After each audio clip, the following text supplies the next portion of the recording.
हज़रत अय्यूब अलैहिस्सलाम अल्लाह के एक बरगज़ीदा नबी थे। अल्लाह ने उन्हें बेपनाह दौलत, ज़मीनें, खेत, मवेशी, नौकर चाकर, नेक बीवी और बहुत से बेटे बेटियों से नवाजा था। वो शुक्रगुजार, सादगी पसंद और बहुत इबादत गुजार थे। हर वक्त अल्लाह का शुक्र अदा करते थे।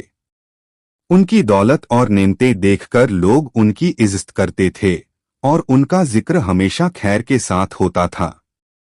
आजमाइश की शुरुआत। अल्लाह ताला अपने नेक बंदों को आजमाता है। हज़रत अय्यूब अलैहिस्सलाम की भी सख्त आजमाइश शुरू हुई। दौलत का जाना, उनके तमाम खेत खलिहान, बागात और मवेशी सब तबाह हो गए। औलाद की मौत, उनके तमाम बेटे बेटियां एक हादसे में फौत हो गए। शरीर की बीमारी, उनके जिस्म पर सख्त बीमारी आ गई। पूरे जिस्म पर फोड़े फुंसियां निकल आए, यहां तक कि वो चलने फिरने से भी लाचार हो गए। लोग उनसे नफरत करने लगे। शहर के लोग उनको देखकर दूर भागने लगे। यहां तक कि वो अपनी बीवी के साथ शहर से बाहर खंडहर में रहने लगे। बीवी का सब्र।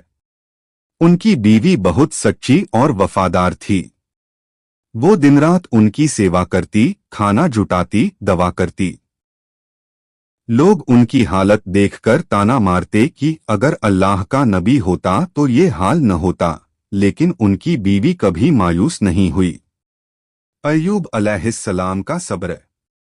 इतनी सख्त आजमाइश के बावजूद उन्होंने कभी अल्लाह से शिकायत नहीं की।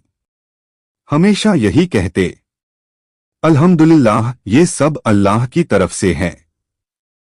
जब बीमारी बहुत लंबी हो गई तब उन्होंने अल्लाह से सिर्फ इतनी दुआ की, हे मेरे रब, मुझ पर तकलीफ आ गई है और तू सबसे ज्यादा रहम करने वाला है। अल्लाह की रहमत। अल्लाह ताला ने उनकी दुआ सुन ली और फरमाया, अपना पांव जमीन पर मारो, वहां से ठंडा पानी निकलेगा, उसमें गुस्ल करो और पियो, तुम्हारी बीमारी दूर हो जाएगी। उन्होंने ऐसा ही किया। फौरन उनका जिस्म साफ सुथरा, सेहतमंद और ताकतवर हो गया। फिर अल्लाह ने उनकी बीवी की वफादारी और सब्र का सिला भी दिया, उन्हें पहले से ज्यादा हुस्न और जवानी अता की। नेमतों की वापसी। अल्लाह ने उनकी खोई हुई सब नेमतें लौटा दीं। पहले से दुगनी दौलत, दुगनी औलाद, बेपनाह बरकत और इज्जत। सबक।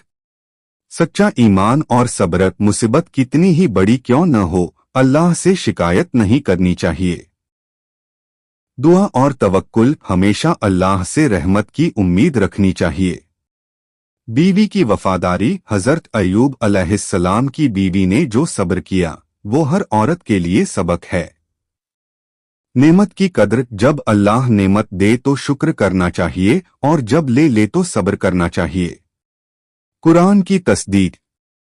अल्लाह ताला ने फरमाया, और अय्यूब को याद करो जब उन्होंने अपने रब को पुकारा, मुझ पर तकलीफ आ पड़ी है और तू सबसे ज्यादा रहम करने वाला है, तो हमने उनकी दुआ कबूल की और उनकी तकलीफ दूर कर दी और उन्हें उनके घर वाले और उनके साथ उनकी मिसलत दुगने दिए।